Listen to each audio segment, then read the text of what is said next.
Halo teman-teman semua, pada kesempatan ini saya akan menjelaskan sejarah singkat dan misi para misionaris Claretian, baik itu di dunia dan terutama di Indonesia. Pada bagian pertama saya akan menjelaskan sedikit tentang siapa pendiri kami, yaitu Santo Antonius Maria Claret.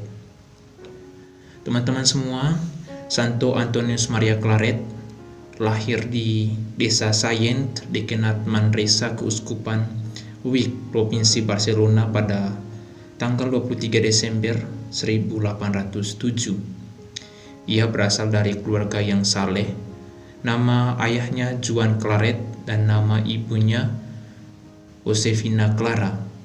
Dan Claret adalah anak kelima dari 11 bersaudara. Pada masa kecilnya, Claret memiliki pengalaman yang intim dengan Sakramen Maha Kudus dan Bunda Maria. Dan pengalaman-pengalaman ini yang kemudian membentuk pribadinya sehingga ia menjadi orang kudus. Dan Claret ditabiskan menjadi imam pada 13 Juni 1835. Kemudian saya akan menjelaskan tentang bagaimana perjalanan misi dari Santo Antonius Maria Claret ini, atau kami sering sebutnya dengan Pater Claret. Setelah dia ditabiskan menjadi imam, ia ditugaskan menjadi romo pembantu di parokinya, yaitu Santa Maria di Sayent selama 2 tahun.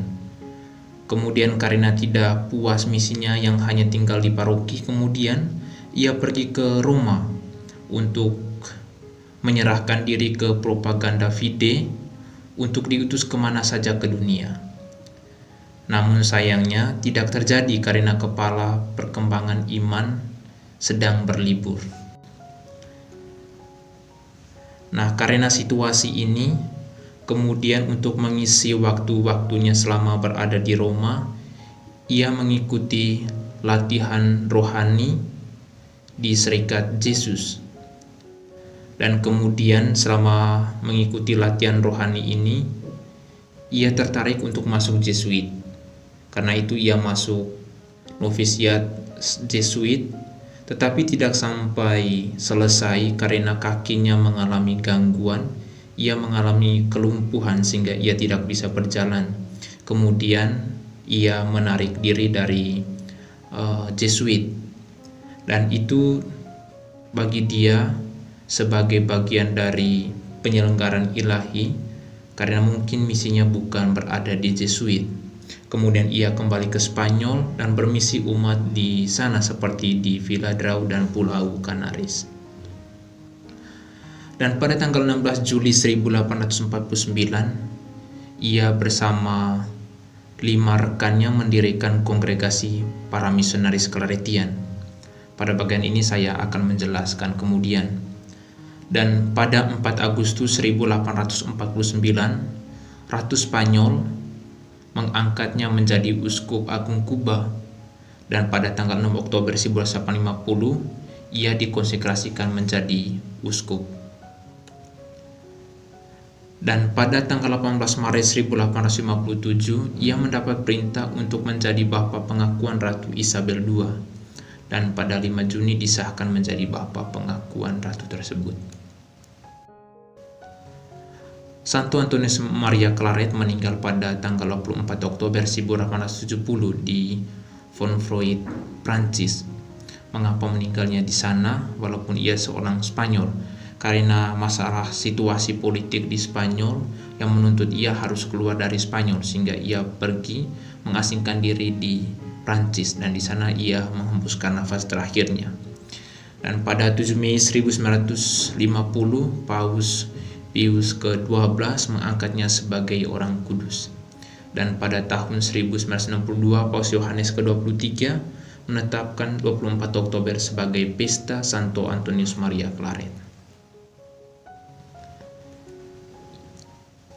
Kemudian saya akan melanjutkan penjelasan tentang kongregasi para misionaris Claretian yang didirikan oleh Santo Antonius Maria Claret bersama 5 rekannya. Kongregasi para misionaris Claretian atau yang disebut dengan misionaris Claretian didirikan di Spanyol pada tanggal 16 Juli 1849, disetujui oleh Sri Paus Pius ke-9 pada 22 Desember 1865, dan sekarang umur kongregasi 175 tahun.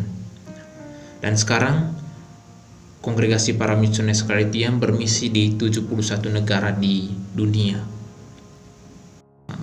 Untuk diketahui, pendiri dari kongregasi para misionaris Claretian yang pertama Santo Antonius Maria Claret, kemudian yang kedua Romo Esteban Sala, ketiga Romo Manuel Villaro, keempat Romo Jose Cifre, kelima Romo Domingo Fabregas, dan yang keenam Romo Jaime Clotet.